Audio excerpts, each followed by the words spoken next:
Holidays-nale, adu namma GT Holidays da. GT Holidays, South India's #1 travel brand. You know you are special when you're with GT Holidays. இப்போது புதிய அறிமுகம் ஆச்சி hotel sambar 50 gram ரூபாய் 20 மட்டுமே. 2026 மன்னர் ஆட்சி தூக்கி எரியப்படும்னு சொல்றாரு. மன்னர் ஆட்சியில எலெக்டட் ஆர் நாமினேட்டட்? மன்னர் ஆட்சியில நாமினேட்டட் தான். ஏங்க இந்த அடிப்படை அறிவு இந்த பைத்திய நூல்கள்ல கலந்து கொண்ட தலைவனுக்கு பாசிசத்துக்கும் பாயாசத்துக்கும் வித்தியாசம் தெரியல. விஜய்க்கு ஆரம்பிச்சு வச்ச ஆதவ அர்ஜுனுக்கு மன்னர் ஆட்சிக்கும் மக்கள் ஆட்சிக்கும் வித்தியாசம் தெரியாத மடைய நூலா இருக்கணும். நான் என்னத்தை பதில் சொல்றது? இடஒதுக்கீடுன்னு இருக்கு பாருங்க, ரிசர்வேஷனு. என்னைக்கோ கதையை முடிச்சு பிஜேபி தூக்கி ஏற கட்டி அடக்கம் பண்ணி போயிருப்பான் சார். ரிசர்வ் தொகுதியே இங்கே இருந்திருக்காது. இந்த பைத்தியக்காரங்களுக்கு அதான் தெரியுமா சார்? திமுக என்ன பண்ணுதுன்னு கேட்குறான். இந்த ரிசர்வ் தொகுதியை பாதுகாத்ததே திமுக. இன்னை வரைக்கும் பொருளாதார இடஒதுக்கீடு தான் தெரியுமா? சமூக ரீதியான இடஒதுக்கீடுனா தெரியுமா? இடஒதுக்கீடுனா என்னன்னு தெரியுமா? இவங்களுக்கு என்ன தெரியும்? என்ன இவங்களெல்லாம் மதித்து ஒரு பெரிய மனுஷன் நான் பேசுறது. நல்ல அங்கே ஒரு தங்கச்சி செத்து போச்சு வெள்ளத்தில். தங்கச்சிக்காரனோட அண்ணனை அவங்க அப்பாவையும் காரில் ஏற்றி நேராக கூட்டிகிட்டு வந்து நடிகர் விஜய் வீட்டில் வாசலில் 3 மணி நேரமாக உட்காந்துருக்காங்க. வந்த பிறகு உள்ளே கூட்டிகிட்டு போய் அவங்க சிஸ்டர் தான் சரி இறந்து போனது. அவர் தூக்கி கையில் கொடுத்து போயிட்டு வாங்க. என்ன பொழப்பு சார் இது? யாரை கேவலப்படுத்துறது?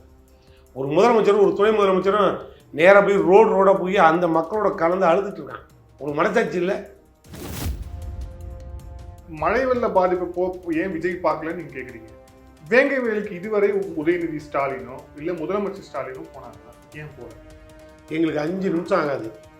ஒரு 2 பேரை கூப்பிட்டு நான் தான் எங்களுக்கு ஊராட்சி மன்றத்தில் சண்டை, அதனால் ஒருத்தருக்கு ஒருத்தர் பிரச்சனை, நான் தான் அதை கலந்தேன் அப்புறம் ஒரு ஸ்டேட்மெண்ட்டை வாங்கி 10 நிமிஷம் அந்த ஃபைலே க்ளோஸ் பண்ணியிருப்பாங்க சார். 2 வருஷம் மேலே ஆயிடுச்சு. இருக்கட்டுமே சார், இருக்கட்டும் சார். நடிகர் விஜயை விட்டா சினிமா படம் மாதிரி 2 போலீஸ் யூனிஃபார்மை போட்டு போய் கண்டுபிடிக்க சொல்லுங்கள். போய் கண்டுபிடிச்சு சொல்லுங்கள், நான் ஒத்துக்கிறேன். 26 உங்க கூட்டணி கணக்கு மைனஸ் ஆகிடும் அப்படிங்கிறது. இப்போ அவருக்கு பிரச்சனை இருக்கான்னு பார்த்துட்டு சொல்லுவாங்க. மைனஸ் அப்புறம் பார்த்துப்போம். அது 26 பார்த்துக்குவோம் சார்.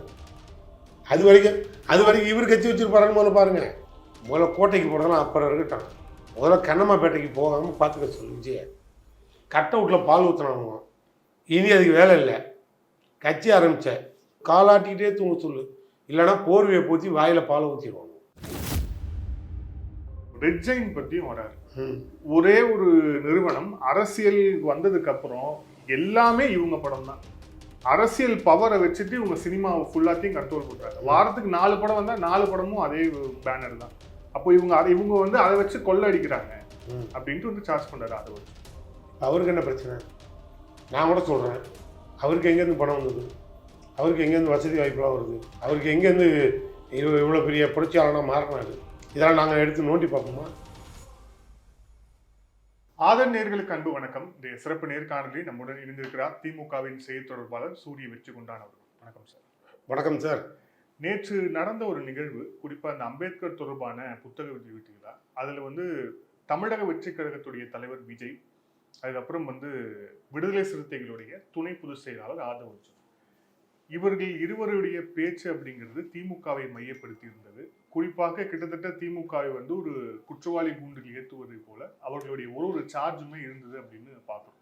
அதில் முதற்கட்டமாக 2026 மன்னராட்சியை ஒழிப்போம் அப்படின்னு பேசுகிறார். மன்னராட்சி அப்படின்னு அவர் குறிப்பிடுறது யாருன்னு உங்களுக்கே தெரியும். ஸோ உங்களுடைய பதில் என்ன? பேசுனது யார் சார்? துணை பொதுச் செயலாளர், விசிகாவுடைய துணை பொதுச் செயலாளர். மகிழ்ச்சி சார். அந்த நிகழ்ச்சிக்கு யார் கலந்துக்கிறதா இருந்தது? யார் சார் கலந்துக்கல? திருமாவளவன் அவர்கள் பங்கேற்கல. ஏன் கலந்துக்கல அவருன்னு ஒரு பெரிய கேள்வி இருக்குது. அந்த கேள்விக்கு அவர் ஏதாவது அந்த மேடையில் பதில் சொன்னாரா சார்? ஒரு துணை பொதுச் செயலாளர். நீங்கள் புத்தகம் வெளியிடுறீங்க, ஒரு கூட்டணி தர்மம், ஒரு இந்தியா கூட்டணின்னு ஒன்று, பாசிசத்தை எதிர்த்து, அதுவும் பெரிய பாதிப்புக்குள்ளான ஒரு பட்டியலான சமுதாயத்துக்கு யாரால பாதிப்பு? அந்த பாதிப்பே பாஜகங்கிற ஒரு பாசிசத்தால் தான் பாதிப்பு. இந்தியா முழுக்க மாட்டு வாழை தொட்டா வெட்டுறான், தலையை தொட்டா உட்கார வச்சு மூஞ்சில் மூத்திரத்தை விடுறான், ஒரு தலித்தை கட்டி போட்டு தலைகளை அடிக்கிறான். இது எல்லாம் சனாதனங்கிற பேரில் அப்படியே சாதி வாரி அவனை இன்னை வரைக்கும் ஒதுக்கி வச்சுட்டான். ஒதுக்கி வச்சது யாரான்னா இங்கே பிரச்சனையே ஐயருக்கும் அம்பேத்கருக்கும் தான் பிரச்சனை. நல்லா பார்ப்போம், ஐயர்களுக்கும் அம்பேத்கருக்கும் தான் பிரச்சனை. அதால தான் இந்த திராவிடம்னு ஒன்று உருவாக்கி பெரியார், அண்ணா, கலைஞர், இன்னைக்கு இருக்கிற முதலமைச்சர், நாளைக்கு ஆக போகிற முதலமைச்சர் உதயநிதி வரைக்கும் சனாதனம் சனாதனம் எதிர்ப்பு ஒழிப்புன்னு கத்திட்டே தெரிகிறோம். ஒன்றுமே தெரியாமல் பிரச்சனை யாருக்குன்னே தெரியாமல் ஆரிய திராவிட போடுறாங்க. அப்படின்னா என்ன பிரச்சனை? அப்போ இந்தியா கூட்டணியை வலுவாக உட்கார வச்சு உங்கால உட்கார வச்சு இதுக்காக சமூக நீதி கூட்டமைப்புன்னு உருவாக்கி இந்தியாவுக்கே தலைவராக தமிழ்நாட்டு முதலமைச்சர் இருக்காரு. இவ்வளோ பெரிய ரெக்கார்டு சாதனையை உங்கள் தலைவனை பக்கத்தில் உட்கார வச்சு அவரோட கட்சி இன்னைக்கு அங்கீகாரம் பெற்ற ஒரு கட்சியாக மாறி அது பாராளுமன்றத்தில் அந்த பட்டியலான மக்களுக்கான குரலா அண்ணன் தொல் திருமாவளவன் தொடர்ந்து 10 வருஷமாக ஒழிக்கிறார். அந்த இடத்த கொடுத்தது, அந்த இடத்துக்கு கொண்டு போய் நிறுத்துறது எங்களோட கடமை, அது எங்களோட உரிமைன்னு திமுக அவரை தூக்கி தோல்ல வைக்குது. அந்த நன்றியோடு அவர் இருக்கார், மாற்றுக்கிறதுக்கே வேலை இல்லை. சும்மா நேற்று பேஞ்ச மலையில் முளைச்ச காலம் மாதிரி யாரோ ஒரு ஆள் உள்ளே வருவாராம், அவருக்கு ஆரம்பிப்பாராம், அவர் அம்பேத்கரையும் பெரியாரையும் அறிமுகப்படுத்துவாராம். அதில் இவர் போய் துணை பொதுச்செயலாளர் நின்றுக்கிட்டு தன்னிச்சையாக போய் நின்று அவருக்கு என்ன நினைச்சாரோ தெரியல, உடனே நீங்கள் இன்விடேஷன் கொடுக்குறோம், நீங்கள் வாங்க, நான் விகடனை வச்சு பேசுகிறேன் வாங்க அப்படின்னு கூப்பிட்டு வரேன். ஒரு தலைவர் ஒரு துணை பொதுச்செயலாளர் ரெடி பண்ண அந்த நிகழ்ச்சிக்கு யாரை வேணாலும் கூப்பிடு, என்னை கூப்பிடல, தூக்கி போடியா, நானும் விஜயும் ஒன்றா, இதான் கேட்ட ஒரே கேள்வி தொல் திருமாவளவன். அவர் தலைவர், இந்த அம்பேத்கர் மக்களுக்காக 50 வருஷமாக பாடுபட்ட ஒரு நல்ல தலைவர் அவர், புரியுதா இல்லையா? வாழும் அம்பேத்கர்னு பட்டத்தையும் எங்கள் முதலமைச்சர் கொண்டு போய் அவர் கொடுத்துட்டு வந்தார். அந்த அளவுக்கு ஒரு புகழும் பெருமையும் இந்தியாவுக்கே அந்த கட்சி தமிழ்நாட்டை தாண்டி இப்போ பாம்பே, மகாராஷ்டிரா, கன்னடா, ஆந்திரான்னு இந்தியா முழுக்க அந்த கட்சியை கொண்டு போய் சேர்க்குற அளவுக்கு அவர் ஆல் பார்ட்டி மீட்டிங் நடத்துகிறார். ஆல் பார்ட்டிங்கிற அவரோட அகில இந்திய லெவலில் அந்த கட்சி கொண்டு போய் திணிக்கிறாரு, கொண்டு போய் சேர்க்குறாரு. அந்த அளவுக்கு அவர் வளர்றாரு. அவர் ஒரு துணை பொதுச் செயலாளர் நீ ரெடி பண்ணி, நான் முக்கியம் இல்லை, யாரோ விஜயை கூப்பிட்டு வரீங்க பயா வெளியிலன்ட்டு அவர் போயிட்டார். ஆனால் இப்போ வரைக்கும் ஒரு நிமிஷம் தூக்கி எரிஞ்சிட்டு போயிட்டார். அது அப்புறம் அடுத்த கொஸ்டினுக்கு வருவோம். தூக்கி எரிஞ்சிட்டு போயிட்டார். அப்போ அந்த நிகழ்ச்சியை புறக்கணித்து தூக்கி எரிஞ்ச ஒரு தலைவன் தொல் திருமாவளவன். அதை ஒரிஜினல் என்ன பேசிட்டாரு, அறிவுபூர்வமான கொஸ்டின் வைக்கிறதுக்கு என்ன ஒரு கேள்வி கேளுங்க, நான் பதில் சொல்கிறேன். ஒன்றா கேளுங்க, பதில் சொல்கிறேன். மன்னர் ஆட்சி 2026 மன்னர் ஆட்சி தூக்கி எரியப்படும்னு சொல்றாரு. நீங்க ஒரு சீனியர் ஜேர்னலிஸ்ட், நான் ரொம்ப மதிக்கிற ஆள் நீங்கள் ஒருத்தர். ஏதா இருந்தாலும் ஓப்பனாக 2 பேரும் ஒன்று பேசுவோம். நானே உங்கள்கிட்ட கேட்குறேன், மன்னராட்சினா என்ன, மக்களாட்சினா என்ன? மன்னராட்சி எப்போ ஒழிந்தது, யாரால் ஒழிந்தது? இப்போ நடக்கிறது மக்களாட்சியா மன்னராட்சியா? இப்போ நடக்கிறது மக்களாட்சி தான் சார். ஆனால் என்ன சொல்றாங்க அப்படின்னா, முதல்ல கலைஞர் கருணாநிதி முதலமைச்சராக இருக்கிறார். அங்க போய் அவருடைய நான் இங்க வரேன், இன்னும் 2 கேள்வி கேட்கிறேன். மன்னராட்சி ஒழிச்ச ஆள் யாரு? மக்களாட்சி. சரி, மன்னராட்சியை ஒழிச்சு ஓரம் கட்டிட்டு அவன் அரண்மனை வரைக்கும் பிடிக்கும் உள்ள சேதுபதி அரண்மனை வரைக்கும் முடிச்சுட்டு கலெக்டர் பங்களாவை மாற்றிட்டோம். அது எவனுமே வரக்கூடாதுன்னு ஆர்டிகல் 9 கொண்டு போய் திரும்பி உள்ள திணிச்சு வச்சுட்டோம். கோர்ட்டுக்கு போனால் கூட இனிமேல் எவனும் நீதி கேட்கக்கூடாதுன்னு அந்த அளவுக்கு பக்குவப்படுத்தி அழிச்சிட்டோம். இப்படி இருக்கும்போது மன்னராட்சியை ஒழிப்போன்னு, மக்களாட்சிக்கு மன்னராட்சிக்கு வித்தியாசம் தெரியாத, அதான் இப்படி வேணா சொல்லலாம். அந்த கலந்து கொண்ட தலைவனுக்கு பாசிசத்துக்கும் பாயாசத்துக்கும் வித்தியாசம் தெரியல. விஜய்க்கு ஆரம்பித்து வச்ச ஆதவ அர்ஜுனுக்கு மன்னராட்சிக்கும் மக்களாட்சிக்கும் வித்தியாசம் தெரியாத மடைய நூலாக இருக்கணும். நான் என்னத்தை பதில் சொல்கிறது? மன்னராட்சியை ஒழிச்சிட்டு மக்களாட்சி வந்துருச்சு. இதில் இப்போ அவர் எதை போடிட்டு காட்டுறாரு? உடனே கலைஞருக்கு பிறகு மு.க. ஸ்டாலினா, அதற்கு பிறகு உதயநிதி ஸ்டாலினா, இப்படி தானே வர்றாரு. இதுதான் ஒரு மன்னராட்சியும் பாரு தானே. ஓட்டு போடுறது யார்? மன்னராட்சியில் எப்படி மன்னர் தேர்ந்தெடுக்கப்படுவாங்க நீங்கள் சொல்லுங்கள் சார். ஓட்டு போட்டு இருங்க, அது வேண்டாம், அங்கே வேண்டாம். அது எனக்கு மன்னராட்சியில் எலெக்டட் ஆர் நாமினேட்டடு? மன்னராட்சியில் நாமினேட்டட் தான். ஏங்க இந்த அடிப்படை அறிவு இந்த பைத்தியக்காரர்களுக்கு இல்லை. அதில் ஒரு சின்ன இவங்க எப்படிங்க கான்ஸ்டியூஷனல் புத்தகத்தையே தெரியாத அதை எழுதுன அம்பேத்கர் ஃபங்க்ஷனில் போய் அவ்வளோ துணிச்சலாக இருந்தாலும் பேசுகிறான்? இல்லை சார், அதில் ஒரு மன்னராட்சியை ஒழிச்சதே அம்பேத்கர் தாங்க. நான் கேட்குறது, மன்னராட்சியை ஒழிச்சது யாருங்க? அம்பேத்கர். அவர் எழுதின அந்த கான்ஸ்டியூஷன் புத்தகம் தான் ஆமாம் மன்னராட்சி ஒழிச்சுது. அதானே? அந்த மேடையில் போய் அவர் படத்தை வச்சுக்கிட்டு அவர் சிலையை வச்சுக்கிட்டு நாலு லூசு பேர் மாதிரி உட்காந்துக்கிட்டு அங்கே போய் நின்றுக்கிட்டு மன்னராட்சி ஒழித்து விடுவோம் அப்படின்னா இப்போ தான் இவங்க தூங்கி எழுந்திருக்கிறாங்க. இந்தியாவுக்கு சுதந்திரம் வாங்குறதா முடிவில் இருக்காங்க. இப்போ அதுதான் ஏறக்குறைய ஆதவ அர்ஜுனாவும் நடிகர் விஜயும் இப்போ தான் எழுந்திரிச்சு வந்து மைக்க பிடிச்சி இந்தியாவுக்கு சுதந்திரம் வாங்கி விடுவோம், அம்பேத்கரை போன்றவர்கள்லாம் இனி உருவாகி கான்ஸ்டியூஷன் புத்தகத்தை மீண்டும் ஒரு முறை எழுத வேண்டும் அப்படின்னு சொல்றாங்களா? இல்ல, மன்னராட்சின்னு அவங்க குறிப்பிட திருப்பி என்ன சொன்னாங்கன்னா வாரிசு முறை, வாரிசுகளை அடுத்தடுத்து கொண்டு வர்றது அப்படிங்கிறது தான் மன்னராட்சி. இப்ப நீங்க சொல்றீங்க எல்லாம் மக்களால் தான் தேர்ந்தெடுக்கப்பட்டாங்க, நீ கல்யாணம் பண்ணிக்காத. உதயநிதி அவர்களே துணை முதலமைச்சர் ஆகணும் அப்படின்னு வந்து மக்கள் முடிவு பண்ணல. அவர் வந்து ஒரு சட்டமன்ற உறுப்பினர் தான் ஆக்கப்பட்டார் மக்களால. ஆனா துணை முதலமைச்சர் ஆக்குனது திமுக. ஓகேவா? சோ திமுக தான் அவரை வந்து துணை முதலமைச்சர் ஆக்கி, மக்கள் அவரை சட்டமன்ற உறுப்பினர் தான் ஆக்குனாங்க. ரைட், சட்டமன்ற உறுப்பினர் தான் எவ்வளவோ பேர் ஆக்குனாங்க. ஆனா துணை முதலமைச்சர் ஆக்கியது திமுக. ஓகே, சோ அப்ப அவர் அங்க என்னது நாமினேட்டர் தானே, அதுதான் மன்னராட்சி அப்படிங்கிறாங்க. முதலமைச்சர் பதவியே நாமினேட்டட் தானே, செலக்டட் தானே. அது எலெக்டட் பை பீப்புள்ஸுங்கிறது வேற விஷயம், அது அசம்பிளி. நீங்க சொல்ற பணிக்காக வரேன். எம்எல்ஏ தேர்ந்தெடுக்கப்பட்டவர்கள் தான் அமைச்சராக முடியும், அப்படி கூட ஒரு ஜீவோ கிடையாது. முதலமைச்சராக முடியும், அப்படி கூட ஜீவோ கிடையாது. புரியுதா இல்லையா? யார் எப்போ வேணாலும் இப்போ அண்ணா முதலமைச்சர் ஆனார், எப்படி ஆனார்? தேர்தலில் ஜெயிச்சு ஆனார். ஆன பிறகு ஜெயிச்சார். காமராஜர் ஆன பிறகு ஜெயிச்சார். ஒன்றும் மாற்று கருத்து இல்லையே. மணாலா குணாலா சென்றுவா குடியாத்தம் வென்றுவா கோட்டைக்குன்னு ஆக்கலையா காமராஜரை? என்ன சார் அர்த்தம்? எனக்கு ஒன்றுமே புரியலை. இதெல்லாம் நீங்கள் ஒரு பாலிசி வச்சுக்கிங்க. இந்த வாரிசுங்கிற ஒன்றை தவிர இவங்களுக்கு வாயில வருது வர அதை இருங்க எப்படி ஒன்று திணிக்கிறான்னா, வாரிசு அரசியலுக்கு முற்றுப்புள்ளி வைக்கணும்னா புரியுதா, யாருமே அரசியல்வாதியாக இருக்க முடியாது. கொள்கை வாரிசு தான் இருக்க முடியும், குடும்ப வாரிசு இருக்க முடியாது அரசியலில். கொள்கை வாரிசு வேற, குடும்ப வாரிசு வேற. குடும்ப வாரிசுக்கு வாரிசுன்னு சொல்றது குடும்ப வாரிசு, இது கொள்கை வாரிசு. அப்படி பார்த்தா நீங்களே எதுக்கு ஒரே கட்சியில் ஒரே தலைவனாக இருக்கீங்க? தலைவனை மாற்றுங்க, அடிக்கடி 3 மாதத்துக்கு ஒரு தாரி தலைவனை மாற்றிடுவீங்களா?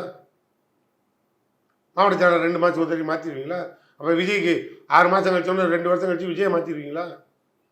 திருமாவளவன் ஒரு 2 வருஷம் கழிச்சு மாற்றிடுவீங்களா? அடுத்த தலைவனை கொண்டு வந்துடுவீங்களா? சார், அது ஜனநாயகம். யார் வேணாலும் தலைவராக வரலாம். புரியுதா? தொண்டர்கள் ஏற்றுக்கொள்பவர்கள் தலைவராக வரலாம், இவ்வளோதான் பாலிசி. சட்டமன்ற உறுப்பினர்கள் ஏற்றுக்கொள்ளக்கூடிய ஒருவர் முதல்வராக வரலாம். இதுக்கு மேலே ஒன்றுங்க புத்தகத்தில் இல்லைங்க. அம்பேத்கர் எழுதின புத்தகத்தில் இல்லை.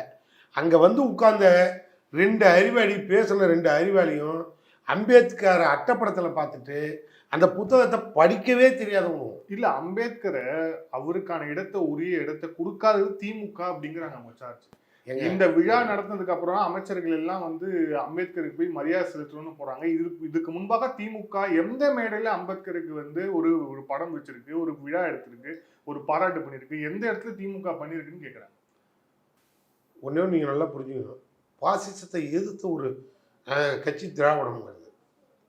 திராவிடங்கிறது அந்த வார்த்தை இருக்கு பாருங்க, அது ஒண்ணுதான். இந்தியா முழுக்க இருக்கிற சமூக நீதிக்கு எதிராக போர்க்கொடி தூக்கி அந்த சமூக நீதியை நிலைநாட்டணும்னா சனாதனத்தை ஒழிச்சே தீர்வுன்னு சொல்லி உச்ச நீதிமன்றம் வரைக்கும் போர்க்கொடி தூக்கிட்டு இருக்க ஒரு தலைவன் உதயநிதி ஸ்டாலின்கிற ஒரு மனிதன். அதனுடைய வெளிப்பாடு எங்கேருந்து வந்தது? அம்பேத்கரால் தான் எல்லாருக்கும் வந்தது. அந்த வெளிச்சம், அந்த பிரைட்னஸ். அம்பேத்கருக்கு யாரும் அட்ரஸ் கொடுக்க வேண்டிய அவசியமே கிடையாதுங்க. அம்பேத்கரால் தாங்க உனக்கு எனக்கும் முகவரி. நீங்கள் என்ன கேள்வியை புரிஞ்சுக்காம இவனுள்ள மாதிரியே நம்மளும் கேள்வி கேட்டால் என்ன அர்த்தம்? திமுக அம்பேத்கருக்கு என்ன செஞ்சது? அம்பேத்கரை அறிமுகப்படுத்தணுமா? சார், இவர் தான் அம்பேத்கர், பார்த்துக்கங்க அப்படின்னு நாங்கள் சொல்லணுமா? இல்லை சார், ஒரு அம்பேத்கரோட வெளிப்பாடு தான் சார் இங்கே இருக்கிற ஒரு திருமாவளவன், சூர்யா வச்சு கொண்டான் ஏகப்பட்ட தமிழக முதலமைச்சர். அவர்களெல்லாம் இங்கே எங்கே சார் கான்ஸ்டியூஷனில்? அவர்களெல்லாம் எங்கே சார் பாராளுமன்றத்தில் ஒரு பட்டியலினத்தினோட குரல் எப்படி சார் வரும்? தமிழ்நாட்டில் 44 தொகுதி எங்கேருந்து சார் அந்த குரல் வரும்? யார் இல்லைன்னு சொன்னது? அவங்களுக்கு அங்கீகாரம் யாரும் கொடுக்கல. இன்னைய வரைக்கும் அதை எதிர்த்து யாராவது நாங்கள் பேசியிருக்கோம்னு சொல்லு. ஆனால் அந்த இடஒதுக்கீடை ரத்து பண்ணுறேன்னு ஒத்த காலில் நிற்கிறவன் பிஜேபி, அந்த பாசிச பாஜக. பட்டியலினத்துக்கு இனிமேல் அம்பேத்கருங்கிற ஒருத்தர் கொண்டு வந்தது ஒன்று என்ன இன்னைக்கு வரைக்கும் இந்தியாவில் ஏன் அம்பேத்கருக்கு தெரு தெருவா போர்டு வச்சு அந்த மக்கள் கொண்டாடுறாங்கன்னு தெரியுமா? எந்த சமூகத்துக்குலாம் அந்த சமூகத்துக்குன்னு அந்த கான்ஸ்டியூஷனில் அதை எழுதி ஏற்றி கொண்டுகிட்டு வந்து இன்னைக்கு ரிசர்வ் தொகுதினா அங்கே ரிசர்வ் மட்டும்தான்டா நிற்கணும். அந்த அளவுக்கு ஒரு உரிமையை வாங்கி கொடுத்த ஒரு தலைவன் அவர். அதுக்கு கூட 10 தலைவர்கள் இருக்கலாம். அதுக்கு முதல் படி அவரோட படி. அந்த ஒன்று இன்னைய வரைக்கும் ரிசர்வ் தொகுதியில் வேற யாராவது நிற்பானா? அதையும் இருங்க வர நான் வந்துடுறேன். அங்கே அந்த ரிசர்வ் தொகுதியில் வேற யாராவது நிற்பானா? அந்த ரிசர்வ் தொகுதி இத்தனை வரைக்கும் இருக்கு. அதை பாதுகாத்து வச்சிருக்க கட்சி திமுக, திராவிட கழகம். இல்ல அதே திமுக பொது தொகுதியில ஒரு தலித்தை நிக்க வச்சுதா? நான் வரேன். ஜெயலலிதா தலித் ஏழுமலை அப்படிங்கிறவங்கள திருச்சியில நிக்க வச்சு உங்க கேள்விக்கு நான் பதிலுக்கு வரேன். அந்த மாதிரி திமுக நிக்க வச்சிருக்கா, அதுவும் உங்களுடைய கேள்வி. நான் இது தொடர் கேள்வி. நீங்க ஆரம்பிச்சாலும் பதில் சொல்லிடுவேன். நீங்க ஏன் கவலைப்படுறீங்க? நான் தான் இங்க வரேனே. அந்த இடத்த கொடுத்தது அம்பேத்கர். அப்படி அந்த அம்பேத்கர் கொடுத்த இடத்தை இன்னைக்கு வரைக்கும் தக்க வச்சு பாதுகாத்து கொண்டுட்டு போய் நிறுத்தினது இந்த திராவிடர் கழகமும் திமுகவும். இதில் எந்த மாற்று கருத்தும் இல்லை. இன்னைக்கு இந்த திராவிட மாடல் ஆட்சியோ இல்லை இந்த கலைஞரோ இல்லை பெரியாரோ இல்லை அண்ணாவோ இவங்களாம் இல்லாமல் இருந்தா இந்த இடஒதுக்கீடுன்னு இருக்கு பாருங்க, ரிசர்வேஷனு என்னைக்கோ கதையை முடிச்சு பிஜேபி தூக்கி ஏற கட்டி அடக்கம் பண்ணிட்டு போயிருப்பான் சார். ரிசர்வ் தொகுதியே இங்கே இருந்திருக்காது. இந்த பைத்தியக்காரங்களுக்கு அதான் தெரியுமா சார்? திமுக என்ன பண்ணுதுன்னு கேட்குறான். இந்த ரிசர்வ் தொகுதியை பாதுகாத்ததே திமுக இன்னை வரைக்கும். இல்லைன்னா பிஜேபி என்னைக்கும் அதை தூக்கி விட்டுஞ்சிருப்பான். பொருளாதார இடஒதுக்கீடு இன்னைக்கு நாளை காலையில் கொண்டு வந்துடுவாங்க சார். இவங்களுக்கு ஏதாவது தெரியுமா? பொருளாதார இடஒதுக்கீடு தான் தெரியுமா? இல்லை சமூக ரீதியான இடஒதுக்கீடுனா தெரியுமா? இடஒதுக்கீடுனா என்னன்னு தெரியுமா? இவங்களுக்கு என்ன தெரியும்? என்ன இவங்களெல்லாம் மதித்து ஒரு பெரிய மனுஷன் நான் பேசுறது. சார் நீங்க அதுக்கு பதில் சொல்லுங்க சார். ஒரு பொது தொகுதி ரைட்டு. நீங்க கேட்ட கேள்விக்கு வரேன். நான் கேட்ட கேள்வி இல்ல, அந்த ஆதவர்ஜுனை கொடுங்க சார். நீங்க கேட்குற கேள்விக்கு பதில் சொல்றேன். ஆதவர்ஜுனர் என்ன பெரிய அவர் அர்ஜுன பரம்பரையா? அவர் எங்கேருந்து வந்தார்? இவ்வளவு நாள் எங்க போய் கட்டிக்கிட்டு இருந்தாரு? என்ன அவர் உங்ககிட்ட தான் வந்தார்? எங்க இருந்து வந்தார்? எங்க கிட்ட இருந்து வரல சார். அது அவர் மேடையிலேயே சொன்னார். எங்க கிட்ட இருந்து வரல சார். உங்களுக்காக கட்சி பாருங்க. எங்களுக்கு வேலை பார்த்து எங்களுக்கு அறிவாலயம் தான் எங்களுக்கு 8 ஆபீஸ். புரியுதா? இவர் எங்கேயாவது எங்க அறிவாலயத்தில் எங்களுக்கு கீழே எங்கேயாவது ஒரு கம்பெனியில் வேலை செஞ்சு இருப்பாரு. அதெல்லாம் எங்கிட்ட வர போறது இல்லை. எங்களுக்கு அறிவாலயத்தில் திமுகவில் பொறுப்பில் வந்தாரா, ஏதாவது கட்சிக்கு வேலை பார்த்துருக்காரா, அந்த திமுக நாட்டு மக்களுக்கு வேலை செஞ்ச மாதிரி அவர் இறங்கி திமுகவுக்கு வேலை செஞ்சுருக்காரா? அதெல்லாம் ஒதுக்கிடுங்க. ஆதவ ஒரிஜினல்ங்கிறது யார்? இன்றைக்கி அவருக்கு என்ன முகவரி? அவர்கிட்ட கொஞ்சம் பணம் இருக்குது. மார்ட்டின் கூட மருமகங்கிற ஒரு புகழ் இருக்குது. மார்ட்டின் மருமகனும் பணமும் 2 தவிர என்ன பெரிய அவருக்கு பெரிய புகழ் இருக்குது? இத்தனை வருஷம் எங்கே போயிருந்தார்? இந்த அம்பேத்கருக்காக 50 வருஷம் போராடின திருமாவளவன் கூட போய் இவர் என்னைக்கு சேர்ந்தார்? இவருக்கு இன்னைக்கு தான் தெரியுதா தலித் மக்களின் இப்படி தான் பார்வை? இன்னைக்கு தான் தெரியுதா? இப்போ 50 வருஷமா பாதுகாத்தது யாரு? 50 வருஷமா பாதுகாத்த கட்சி திமுக. கட்டி காத்த தலைவன் கலைஞர் சார். இல்ல இப்ப அதுதான் இருங்க வரேன். நான் வர்றேன். அந்த கேள்வி நான் இந்த கோவத்திலே வரேன். கட்டி காத்துட்டு இருந்த தலைவர்கள் கட்சி இது. இந்த இவன் எங்க கிடந்துட்டு எங்க வந்து இன்னைக்கு போய் அங்க உட்காந்துக்கிட்டு நான் விஜய் நீங்க வாங்க வேங்கை வயலுக்கு போங்க, போகும்போது 2 ஏட்டையை கூட்டு போக சொல்லு. இங்கே 100 பேர் பட்டியலத்தில் இந்த புயல் வெள்ளத்தில் செத்துக்கிட்டு இருக்காங்க சார். நடிகர் விஜய்னு ஒரு ஆள் வீட்டில் உட்காந்துட்டு எல்லாருங்க வந்து என்னைய பாருங்க, இந்த அரிசி பட்டத்தை தூக்கி கொடு, புடவை 2 வச்சு கொடு, எடுத்துகிட்டு போ, அவனுக்கு கையில் தூக்கி கொடுத்து அனுப்புகிறான். அவன் ஒரு மனுஷனா சார்? ஒரு மனிதாபிமானில் ஒரு மனுஷன் செய்வானா சார்? அங்கே ஒரு தங்கச்சி செத்து போயிடுச்சு. அங்கே ஒரு தங்கச்சி செத்து போச்சு வெள்ளத்தில். தங்கச்சிக்காரனோட அண்ணனை அவங்க அப்பாவையும் காரில் ஏற்றி நேராக கூட்டிகிட்டு வந்து நடிகர் விஜய் வீட்டில் வாசலில் 3 மணி நேரமாக உட்காந்துருக்காங்க. வருவாருன்னு வந்த பிறகு உள்ளே கூட்டிகிட்டு போய் அவங்க சிஸ்டர் தான் சார் இறந்து போனது, அவர் தூக்கி கையில் கொடுத்து போயிட்டு வாங்க. இது என்ன பொழப்பு சார்? இது யாரை கேவலப்படுத்துறது? ஒரு முதலமைச்சரும் ஒரு துணை முதலமைச்சரும் நேராக போய் ரோடாக போய் அந்த மக்களோட கலந்து அழுதுட்டு இருக்கான். உங்களுக்கு மனசாட்சி இல்லை? எங்கடா வந்து பேசுறீங்கன்னு. இவங்களாம் தமிழ்நாட்டில் என்ன சார் அட்ரஸ் இருக்குது, என்ன முகவரி இருக்குது? அந்த செத்து போன பொண்ணை வீட்டில் கூட போய் பார்க்கறதுக்கு முடியல.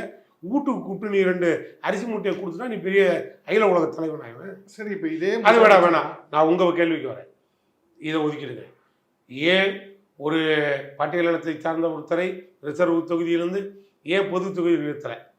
இவர் பேசுகிறார். நான் கேட்குறேன், திமுக வந்து விடுதலை சிறுத்தைக்கு எந்த தொகுதியை கொடுத்தது? 2 ரிசர்வ் தொகுதி தான் கொடுத்தீங்க சார். சட்டமன்றத்தில் எத்தனை தொகுதி கொடுத்துருக்கோம்? 6 தொகுதி கொடுத்தீங்க. அதில் 2 தொகுதி எந்த தொகுதி? பொது தொகுதியா இல்லையா?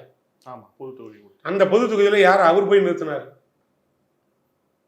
இப்போ நீங்கள் திருமாவளவனே கேள்வி கேட்குறீங்க. நான் உங்களை கேட்குறேன் சார். அவருக்கு தெரியும். அவர் வந்து ஒரு சாதிக்கான கட்சியாக வச்சுருந்தாரு. அதை வந்து இப்போ அதை தாண்டி அதை சரித்திரம் படைக்கிற மாதிரி சமூக ரீதிக்கான கட்சியாக மாற்றிட்டாரு. அதனால் இப்போ எல்லா தரப்பு மக்களும் அந்த திருமாவளவனோட உள்ள கலந்துட்டாங்க. அதனால் நான் அதில் குறையே சொல்ல மாட்டேன். இன்னைய வரைக்கும் வன்னியர் சங்கம்னு சொல்லி வன்னியருக்கு மட்டுமே பேசுகிற ஒரு தலைவன் ராமதாஸ். ஆனால் இன்றைக்கி அத்தனை ஜாதிக்கும் பேசுகிற ஒரு தலைவன் திருமாவளவன். நான் இப்படி கூட பிரித்து உங்களுக்கு விளக்கமாக சொல்கிறேன். அதனால் இப்படி கூட வச்சுக்குவோம். ஆனால் திருமாவளவன் எந்த சாதியும் சீண்டி பார்க்கல. எல்லா சாதியும் என்கிட்ட வா, சமூக நீதியை கையில் எடுப்போன்றாரு. அந்த இடத்துக்கு வந்துட்டார். அதனால் அவருக்கு நாங்கள் 6 சீட்டு கொடுத்தோம். 2 சீட்டை ஒரு பொது தொகுதி சீட்டை அவரே பொது ஆட்களை போட்டார். அவர் அங்கே ரிசர்வ் ஆளை போட்டிருந்தா நாங்கள் கேட்டிருப்போம்மா உங்களை. சார் அவரை நீங்கள் ஏன் கேட்குறீங்க? நீங்கள் போட்டீங்க சார். நீங்க என்ன, நீங்க எங்க நாங்க சார் ஒரு நிமிஷம் நான் கேட்குறேன். எந்த ரிசர்வ் தொகுதியில் போய் நாங்கள் வந்து ஆளை போட்டிக்கு நிறுத்த போகிறோம்?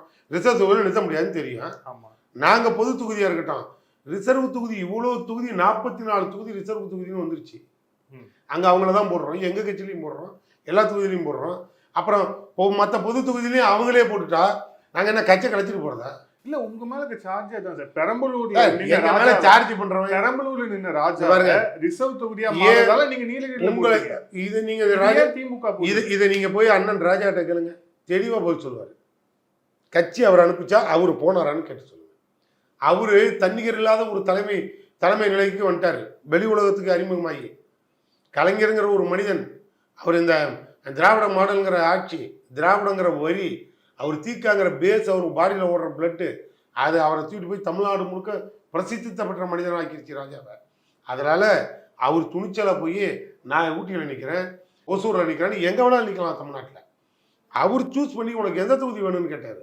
நான் அங்கே போகிறேன்னாரு, போய் நெல்லுன்ட்டார். நாங்கள் நீ ஏன் உன் தொகுதி தான் நிற்கணும், இந்த முறை அது பொது தொகுதி ஆயிடுச்சு, அதனால் நீ நிற்காத, வேறு யாராவது நிற்கட்டும் அப்படின்ட்டு சொல்லியிருந்தோன்னு வச்சிங்களேன். நீங்க என்ன தெரியுமா சொல்லியிருப்பீங்க? இல்ல அப்படிதான் சொல்லியிருந்தா அது தப்பு சார். அப்படி சொல்லியிருந்தா இவர் ஏன் சார் அங்கேருந்து அங்கே போய் நிற்கிறாரு? சீட்டே கொடுக்காம இருந்தா என்ன பண்ணுவாரு? தணிக்கை ஆரம்பிச்சுடுவாரா ராஜா? இல்லை அந்த பிறகு அவர் இவங்கள மாதிரி துரோகி கும்பல் அவரு? சொல்லுங்க. அவரெல்லாம் வந்து பதவிக்காக அரசியலுக்கு வரல. முதல்ல ஒன்று புரிஞ்சுங்க. 2G கேஸில் உள்ளேயே புணமாக இருப்பேன், என்னை பாதுகாத்த தலைவன் கலைஞரும் மு.க. ஸ்டாலின்னு பொதுக்கூட்டத்தில் வந்து பேசினார். நீங்கள் 2 பேரும் இருக்கிற துணிச்சலில் தான் நான் உயிரோடு இருந்தேன், இல்லைன்னா நான் உள்ளே செத்துருப்பேன்னு சொன்னார். அப்படிப்பட்ட ஒரு ராஜா பதவி கொடுக்கலன்னா உடனே நான் கச்சை விட்டு போகிறேன்னு சொல்லிவிடுவாரா? இதெல்லாம் அவங்க பேசுகிறான்னு இதெல்லாம் கேட்காதீங்க. அவர் விரும்பி நான் அங்கே போகிறனாரு போங்கன்ட்டோம், முடிஞ்சு போச்சு. இவனுங்க வந்து நீங்கள் ஏன் கொடுக்கலன்னா அப்போ எந்த தொகுதியும் யாரும் இல்லாமல் எல்லா தொகுதியிலும் நாங்கள் ஃபில் பண்ணுறதா எங்களுக்கு டியூட்டியா? ஒரு விஷயம் சொல்லுவோம் உங்களுக்கு, எங்கள் கட்சிக்கு எங்கள் கட்சியோட தலைவர், அந்த தலைவர் குடும்பமே அந்த சமூகத்திலேயே போய் சம்மந்தப்பட்ட ஒரு குடும்பம். இல்லை நீ எவனா சொல்ல முடியுமா? நீங்கள் சொல்கிறீங்களா? சொல்லுங்கள் சார். எந்த தலைவனுக்காவது அந்த தகுதி இருக்கா? வர சொல்லுங்கள் ராமதாஸை, வர சொல்லுங்கள். வந்து பட்டியலினத்தில் ஒரு பொண்ணு எடுத்து கட்டிக்க சொல்லுங்கள், வர சொல்லுங்கள். கவுண்டரில் எடப்பாடி வர சொல்லுங்கள், பட்டியலினத்தில் ஒரு பொண்ணுக்கு சம்மந்தம் போட சொல்லுங்கள், யாரையாவது போட சொல்லுங்கள். இந்த வார்த்தையை துணிச்சலாக சொல்கிற ஒரே தகுதி திமுக காரணத்தை தவிர எந்த பழுக்கும் தமிழ்நாட்டில் கிடையாது, எந்த அரசியல் கட்சியும் கிடையாது. பட்டியலினத்தை பற்றி பேசுகிற ரைட்ஸே ஒரு பழுக்கும் கிடையாது. எல்லா ஜாதிக்காரனால தான் அவங்களுக்கு ஆபத்து. காப்பாற்றுற இடத்துல இல்லை சார், அவங்களோட கலந்து போராடுற இடத்துல திமுக மட்டும்தான் இருக்குது. நீங்கள் திமுகவில் வந்து ஜாதியை சொல்கிறது, பட்டியலினத்துக்கு எதிராக திருப்பி உள்ளான்னு நினைக்கிறதுலாம் முட்டாள்தனமான வேலை. ஆனால் அவருக்கு வந்து திமுக ஒரு பெரிய பதவி இப்போ இல்லையே. யாருக்கு இல்லை?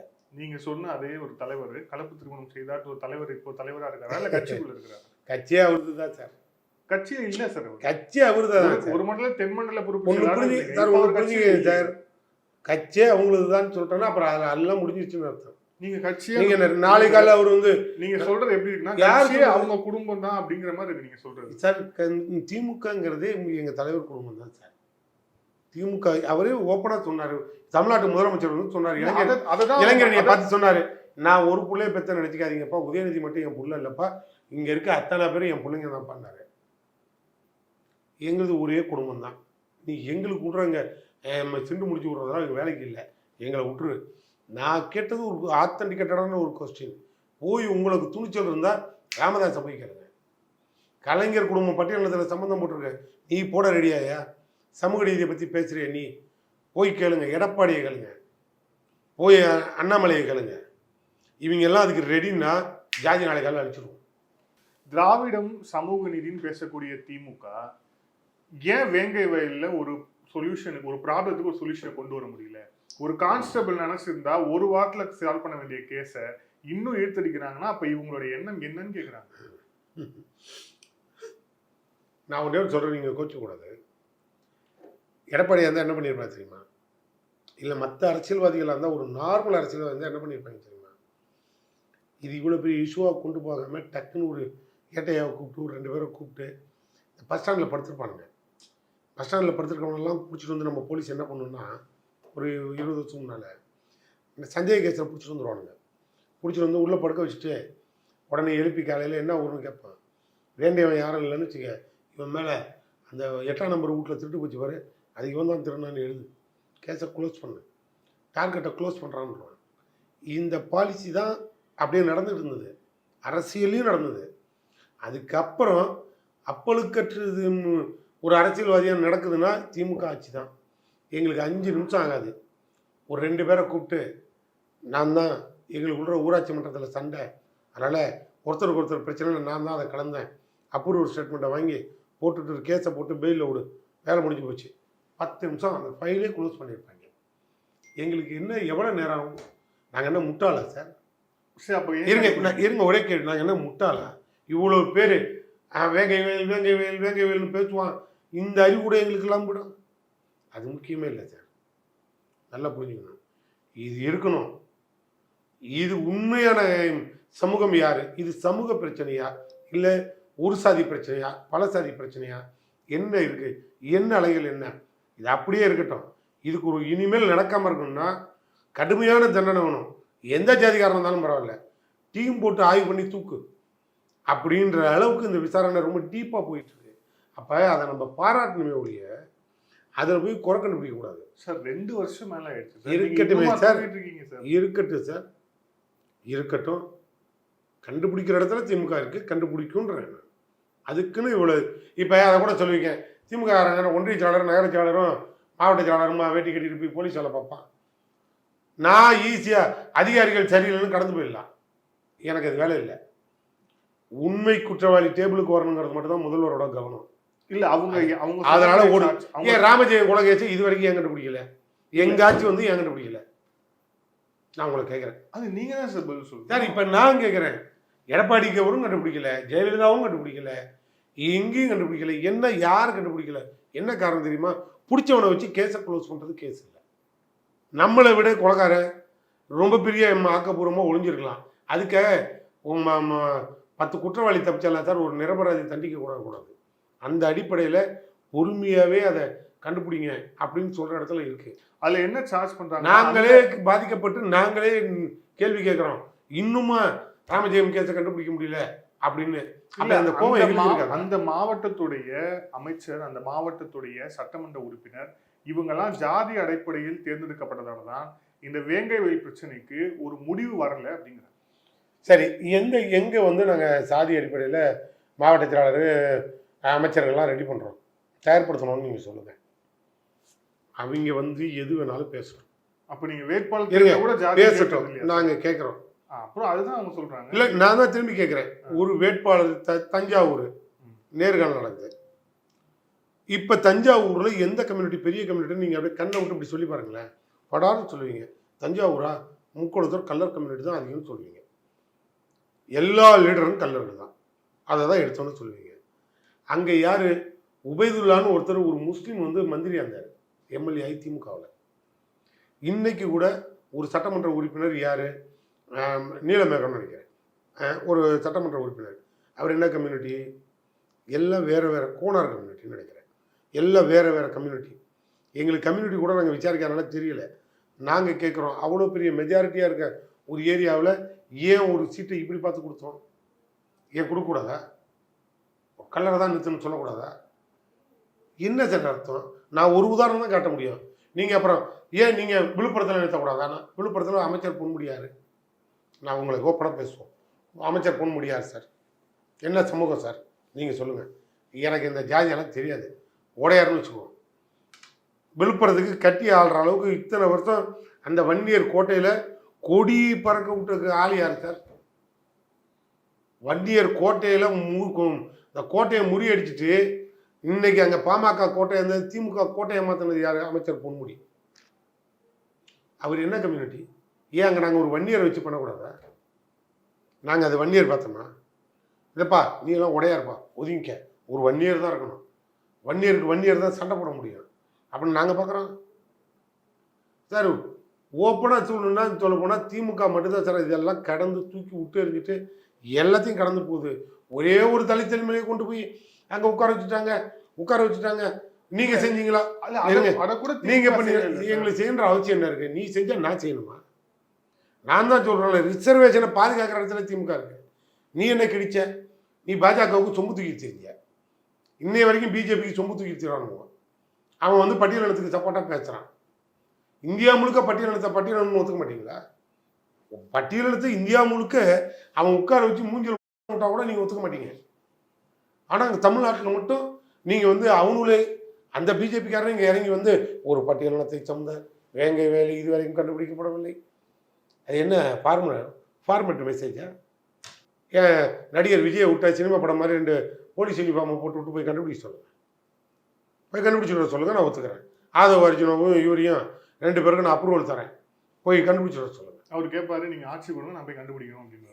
அது அவங்க பாட்டி மஞ்சள் குடிச்ச காலத்தில் திரும்பி வரும், அன்னைக்கு வாங்கிக்க சொல்லுங்கள். நீ அரசியல்வாதியாக இருக்கணும்னா முதல்ல களத்தில் இறங்கி கார்பரேஷன் பைப்பில் என்ன தண்ணி போகுதுன்னு செக் பண்ணிட்டு வெளில வா.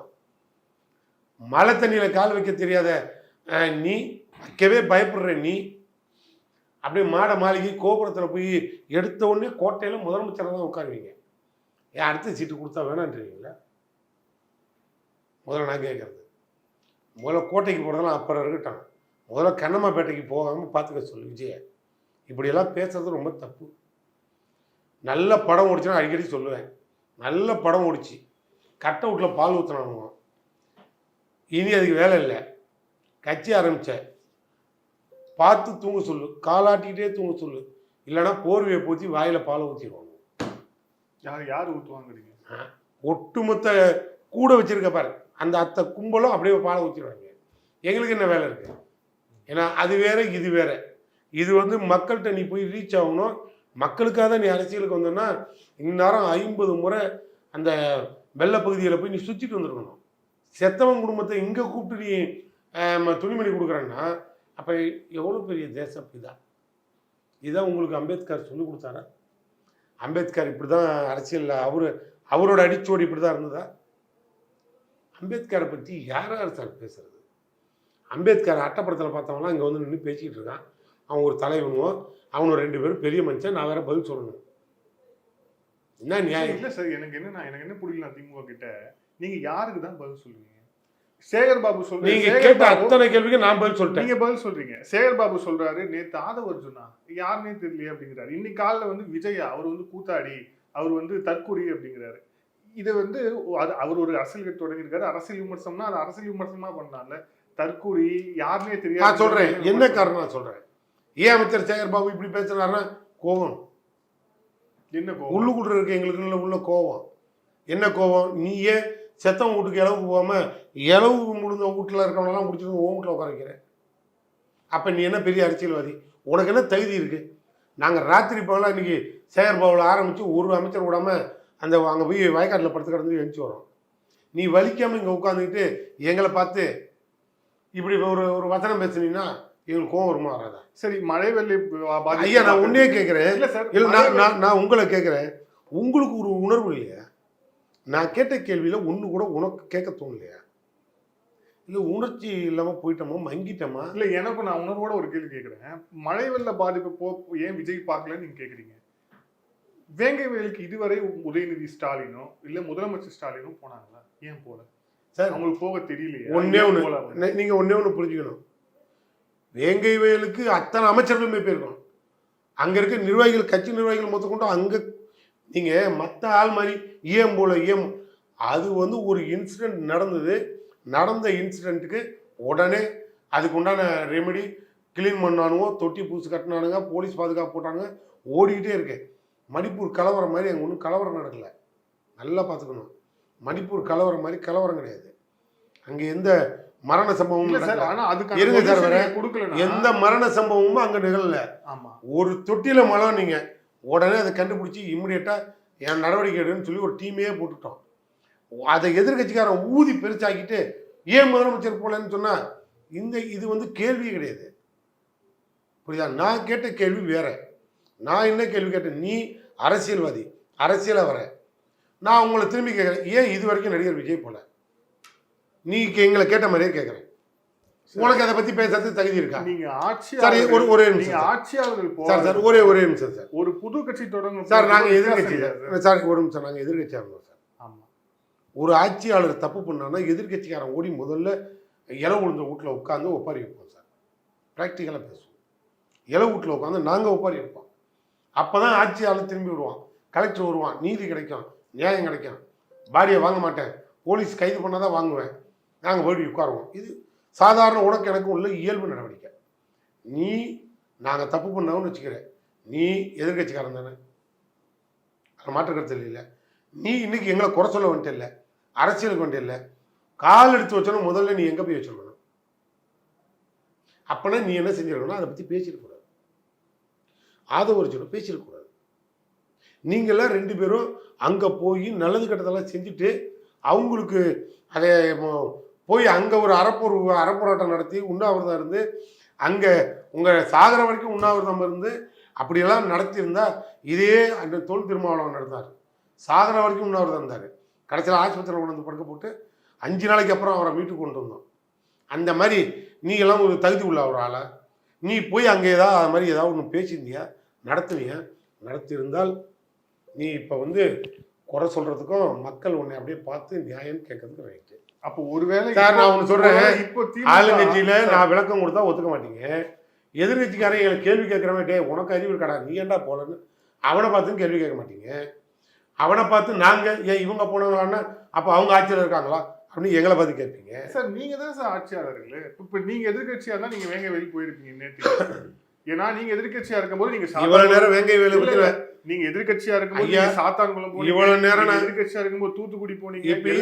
அன்னைக்கு எங்கிட்ட ஆட்சி அதிகாரம் இல்லை, போராடி புத்தி இல்லாதவன் முதலமைச்சராக உடனே புத்திமதியை சொல்லி அனுப்பணும். இன்னைக்கு அது கிடையாது.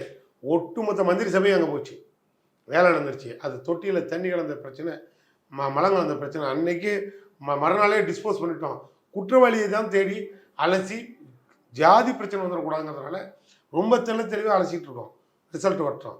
நான் கேட்குறது, எங்களை சார்ஜ் பண்ணுற நீங்கள்லாம் எத்தனை பேராக அங்கே போய் ஆறுதல் சொன்னீங்க, எத்தனை ஆர்ப்பாட்டம் நடத்துனீங்கன்னு கேட்டால் அதுக்கு பதில் இருக்காது. ஓகே, இப்போ அடுத்த விஷயம் என்னன்னா, இப்போ ரெட் ஜெயின் பற்றியும் வராரு. ஒரே ஒரு நிறுவனம் அரசியல் வந்ததுக்கு அப்புறம் எல்லாமே இவங்க படம் தான். அரசியல் பவரை வச்சுட்டு இவங்க சினிமாவை ஃபுல்லாத்தையும் கண்ட்ரோல் பண்றாங்க. வாரத்துக்கு 4 படம் வந்தா 4 படமும் அதே பேனர் தான். அப்போ இவங்க வந்து அதை வச்சு கொள்ள அடிக்கிறாங்க அப்படின்ட்டு வந்து சார்ஜ் பண்றாரு. அதை வச்சு அவருக்கு என்ன பிரச்சனை? நான் கூட சொல்றேன், அவருக்கு எங்கேருந்து பணம் வந்தது? அவருக்கு எங்கேருந்து வசதி வாய்ப்புலாம் வருது? அவருக்கு எங்கேருந்து இவ்வளோ பெரிய புரட்சியாளனாக மாறினாரு? இதெல்லாம் நாங்கள் எடுத்து நோண்டி பார்ப்போமா? எங்களுக்கு எப்படி பணம் வருதுன்னு கேட்குற நான் சொல்கிறேன். அவங்க பாரம்பரியமாக சினிமா தொழில், அவங்க தாத்தா காலத்திலேயே கார் வச்சிருந்த முதல் அரசியல்வாதி அவர், சொந்த வீடு வச்சிருந்த முதல் அரசியல்வாதி அவர் கலைஞர். நல்லா கேளுங்க, யாருக்கு இல்லை அவருக்கு இருந்தது. அவர் சம்பாதிக்கிறதுக்கு உண்டான கணக்கு வழக்கு காட்டினார். 4 கவிதை எழுதி கொடுக்குறேன்டா, 4 சினிமா படத்துக்கு கதை எழுதுறேன்டான்னு. அவர் எழுதின கதை வசனத்தை படிச்சுட்டு தான் பாதி பண்ண நடிகை அரசியலுக்கு வந்து அவருக்கே தலையில் வேட்டு வச்சானுங்க. அது வேற விஷயம். நான் சொல்கிறது அவங்க பாரம்பரியமான குடும்பத்திலேருந்து வந்து அதுலேருந்து தொழில் பண்ணி தொழில் ரீதியாக வந்தது. இப்போ என்ன ஆதவ அர்ஜுனாவுக்கும் விஜய்க்கும் தொழில் பிரச்சனையா? அதுக்கு தான் இப்போ விஜயும் ஆதவ அர்ஜுனாவும் தொழில் வராங்களா? ஐயோ இவன் சினிமா ஃபீல்டே முடிச்சுட்டானுங்களே, நாம இனிமேல் உள்ளே வந்து சினிமா ஃபீல்டை மீட்டு ஒன்று. இப்போ அப்படி பார்த்தா நடிகர் சங்கத்தை மீட்டு எடுக்க சொல்லுங்கள். நடிகர் பாதி பேர் நடு ரோட்டில் நிற்கிது, கட்டடம் கட்டி முடிக்கல. அதுக்கு போய் விஜய் போய் தலைமை தாங்கி கட்டடத்தை கட்டி சொல்லுங்கள், அந்த கட்டடத்தை முடிச்சு தர சொல்லுங்கள். அதெல்லாம் விட்டுட்டு ஏன்னா படம் எடுக்கிறவன் ப்ரொடியூசர், படம் எடுக்கிறான்னு ப்ரொடியூசர். நீங்கள் படம் எடுத்தீங்க, உங்கள் படம் ஃபோக்கஸ் பண்ணுறதுக்கு உங்கள்கிட்ட பணம் இல்லை. அவங்கள்ட்ட எக்யூப்மெண்ட்ஸ் நிறையா இருக்குது, அவங்கள்ட்டே அதை கொடுத்துருவோம். நான் 5 கோடி போட்டு படம் எடுத்தேன், 15 கோடிக்கு உங்கள்கிட்ட விற்றுடுறேன். நீ அதை பெரிய லெவலில் ஃபோக்கஸ் பண்ணி நிறைய தேட்டரில் பப்ளிஷ் பண்ணி ஒரே டயத்தில் 500,000 தேட்டரில் பப்ளிஷ் பண்ணி 2 நாளில் அந்த வருமானத்தை எடுத்துக்கலாம். இது தொழில். அந்த அந்த யுக்தியும் அந்த டெக்னாலஜி இவங்கள்ட்ட அதிகமாக இருக்குது. அதனால் அவங்களுக்கு போகுது. நான் கேட்குறேன், உன்கிட்ட இல்லாத பணமா? அவங்களுக்கு சினிமாவால் பணம் வந்தது, உனக்கு எப்படி பணம் வந்தது? நீ யாரோட மருமகங்கிறதுனால பணம் வந்தது? இல்லை உன் தொழில் தான் என்ன? எங்கேருந்து உங்களுக்கு பணம் வருது? நல்ல தொழிலில் வருதா, நாச்சம் பண்ணுற தொழிலில் வருதா? இல்லை, இதே நல்ல தொழிலிருந்து வந்து இருங்க வர உங்களுக்கு 500 கோடி டொனேஷன் கொடுத்துருங்க. எங்களுக்கு அதை பற்றி அவசியம் கிடையாது. இதே லாட்ரி மாட்டி நீங்க நல்ல தொழிலான்னு கேட்குறீங்க இல்லையா? அதே நல்ல தொழில் செக்டர் தான் உங்களுக்கு 500 கோடி டொனேஷன். அதுக்கு நாங்கள் அடிமையாகிற மாதிரி இருந்தால் தமிழ்நாட்டில் லாட்டரி சீட்டுக்கு தடை வச்சிருக்க மாட்டோம். ஆன்லைன் ரம்மிக்கு நாங்கள் தடை வச்சிருக்க மாட்டோம். இன்னமும் போலி லாட்டரி சீட்டு ஓடுங்கிற குற்றச்சாட்டு இருக்கு சார். சார் அது போலீஸ்னு ஒன்று வச்சுருக்கோம் சார், போய் பிடிக்கிட்டு சார், அதை அப்புறம் கேட்டுக்குவோம் சார். நான் கேட்குறது, நீ என்ன தேசப்பிதா மாதிரி வந்து எங்களை கேள்வி கேட்குற, கேட்கறதுக்கு உனக்கு தகுதிக்கு என்ன இருக்குது? இப்போ இத்தனை ஆண்டு காலம் நீ எங்கே இருந்த? எந்த இனத்துக்காக நீ போராடுங்க? ஆதவ அர்ஜுனா எந்த பட்டியலினத்துக்காக போய் பெட்ரோல் கேனை தூக்கிட்டு போய் மண்ணெண்ணெயை ஊற்றி கொளுத்திக்கிட்டு இருந்தவர், கொளுத்தி காட்டினவர்? அட்லீஸ்ட்டு என்ன சார் அர்த்தம்? எவனோ 2 அரங்கூசு அம்பேத்கர் படத்தை காட்டிட்டு அட்டைப்படத்தில் பார்த்துட்டு வந்து பேசிக்கிட்டு இருக்கான்னு எங்களை போட்டு வாட்டி எடுக்கிறீங்களே தவிர இதெல்லாம் இந்த மக்கள்கிட்ட ஒன்றும் எடுபடாது. இங்கே ஒன்றும் ஆட்டத்தை கலைக்க முடியாது. இல்லை 26ல் உங்கள் கூட்டணி கணக்கு மைனஸ் ஆகிடும் அப்படிங்கிறாரு விஜய். இப்போ அவருக்கு முதல்ல ப்ளஸ்ல இருக்கான்னு பார்த்துட்டு சொல்லுங்க, மைனஸ் அப்புறம் பார்த்துக்குவோம். அது 26ல் பார்த்துக்குவோம் சார். அது வரைக்கும் இவர் கட்சி வச்சிருப்பாரான்னு முதல்ல பாருங்க. இன்னும் 14 மாதங்கள் தான் இருக்குது சார். அது வரைக்கும் இவர் கட்சி வச்சிருப்பாரான்னு பாருங்க சார். கட்சி இருக்காதுங்கிறீங்களா? அவங்க அப்பா ஒரு சந்திரசேகரன் ஒருத்தர் இருந்தார்ல, அவர் என்ன கட்சி ஆரம்பித்தார்? திரும்பல உங்களுக்கு தெரியும். அவங்க பொண்டாட்டி தான் பூச்சியில் தெரியுமில்ல, போய் கட்சி கழிச்சிட்டு வந்துட்டாங்க தெரியுமில்ல. இப்போ இவர் தானே கட்சி ஆரம்பிச்சிருக்காரு. இவர் பொண்டாட்டி போய் கட்சி கிடைக்காம பார்த்துக்க சொல்லுங்க. இதை விட நான் நாகரிகமா எனக்கு பதில் சொல்ல தெரியல தலைவரை. நீ என்னை மடக்கி கேட்டீங்கன்னா இல்லை நீங்க இது மிரட்டுற மாதிரி இருக்கே சார். இது நான் கலைக்கிறேன்னு சொல்ல சார், அவர் பொண்டாடி போய் கலைக்காம பார்த்துக்க சொல்லுங்கன்னு சொன்னேன். இல்லை அது அவர் பிரச்சனை, அவர் பார்த்துக்கிட்டோம். அந்த அவர் கேட்டு பிரச்சனையே அவர் தான் சார். அவர் கேட்டு கேள்விக்கு தான் நான் பதில். இப்போ பிரச்சனையே அவர் தான் சார். அதனால தான் அவர் ஒரு பெரிய தியாகி மாதிரி வந்து கேட்குறாரு. நீங்கள் என்ன கேட்குறீங்க பதில் சொல்லிட்டு இருக்காங்க. 200 தொகுதிகள் அப்படின்னு இருமாப்போடு ஒரு அதிகாரம் போயிட்டு இருக்கு அப்படிங்கிறார். இருமாப்பு இருக்கு உங்களுக்கு, 200 ஜெயிப்பன்னு இருமாப்போடு இருக்குங்க அப்படிங்கிறார். தன்னம்பிக்கை இருக்கு, வைராக்கியம் இருக்கு. இந்தியாவிலேயே சமூக நீதியை நிலைநாட்டக்கூடிய அளவுக்கு என் கட்சிக்கு உண்டான புரட்சியும் எழுச்சியும் அதுக்கு உண்டான உணர்ச்சியும் இருக்குது. நாங்கள் உணர்ச்சி இல்லாத ஜடம் இல்லை. நேற்று வந்து இந்த அம்பேத்கரை கையில் தூக்கிட்டு பெரியார் கையில் தூக்கிட்டு அரசியல் பண்ணுறதுக்கு அந்த குழு இல்லை. இது திமுகங்கிறது பலம் வாய்ந்த ஒரு குழு. விஜய் மாதிரி ஒரு புழு இல்லை. நான் புழு கூட தான் விஜய் ஒப்பிடலாம், வேற எது கூட ஒப்பிட முடியாது. அப்படின்னா கணக்கு போட்டு பார்த்துக்கோங்க. இவருக்கு என்னைக்கு எதை தெரியும், யாரை பார்த்துருக்காரு, எங்கே வந்திருக்காரு, எத்தனை போராட்டத்தில் கலந்துருக்காரு. அதானே வந்திருக்காரு. 200க்கு இருமாப்பு எங்களுக்கு இருக்குன்னா இருக்கிறதுனால தான் நாங்கள் சொல்கிறோம். கண்டிப்பாக வருவோம், 234 வருவோம். இல்லை ஆனால் அப்போ விஜய் வந்து ஒரு புழு தான், ஒன்றும் பெரிய விஷயம் இல்லை அப்படின்னா, நேற்று இரவுலேருந்து இன்று காலை இன்னைக்கு மத்தியானம் வரைக்கும் விழுந்தடிச்சு திமுகவுடைய சட்டமன்ற உறுப்பினர்கள், அமைச்சர்கள் எல்லாரும் பதில் சொல்லிட்டே இருக்காங்களே. அன்பில் மகேஷ் பொய்யாமொழி தொடங்கி சேகர் பாபு தொடங்கி எல்லாருமே பதில் சொல்றதுக்கான காரணம் ஏன் விஜயை பார்த்து அப்படி கேட்டிருப்பீங்க பதில். அதாவது விஜயை மதிச்சு போய் நாங்கள் யாரும் இங்கே அறிக்கையெல்லாம் விட்டுருக்கலாம் இல்லை சார், புரியுதா இல்லையா? இல்ல சார், அவர் வந்த நாள்ல இருந்து நீங்க சொல்லிட்டு இருக்கீங்களே சார். நீங்க ஒண்ணு புரிஞ்சுக்கணும், அவர் ரெண்டு அதை அமாவாசை பத்தியே பேச வேண்டாம்ட்டோம். இல்ல நீங்க பேசிட்டு தானே இருக்கு தொடர்ச்சியா. நாங்க 2 அமாவாசை கட்சி தாங்காதுன்னு ஆர்எஸ் பாரதி சொல்றாரு. நேற்று வரைக்கும் வந்து விளையாடிட்டு இப்ப நாங்களாம் செய்தி தொடர்பாளர் ராமோகன் பர்சன் சொல்றாரு. கேளுங்க, நீங்க இப்ப என்கிட்ட வந்தீங்க, ஒரு கேள்வி கேட்டீங்க, கேட்கறதுனால நாங்க பதில் சொல்றோம். எங்கள்கிட்ட கேட்கறதுனால பதில் சொல்றோம். நாங்க ஒண்ணு விஜய் வந்து கேள்வி கேட்டதுக்கு பெரிய மனுஷனா அவருக்கு பதில் சொல்ல. கேள்வி பதில்னா என்ன தெரியுமா?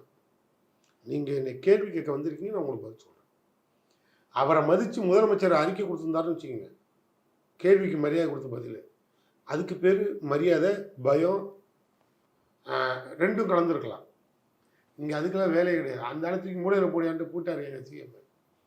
அதை தாண்டி ஐயா ராமதாஸே அவருக்கு வேலை இல்லை, வட்டியும் இல்லை, போய் ஒரு சாதி தலைவர்களுக்கெல்லாம் பதில் சொல்ல முடியாதுன்ட்டார். சாதித்த குடும்பம் அது குடும்பம், சாதித்த தலைவர்கள் நாட்டில் நிறைய பேர் இருக்காங்க. அது ஒரு சாதிக்கான தலைவன், அந்த வெறுப்புணர்வோடு பார்க்குற பதில் சொல்கிற அவசியம் இல்லைன்ட்டார். எடப்பாடி பழனிசாமியை மதிக்கின்ற அவசியமே இல்லைன்ட்டார். ஏன்னா அந்த ஆள் இங்கே தமிழ்நாட்டு மக்களுக்கான எதிர்க்கட்சி தலைவர் இல்லை, புரியுதா?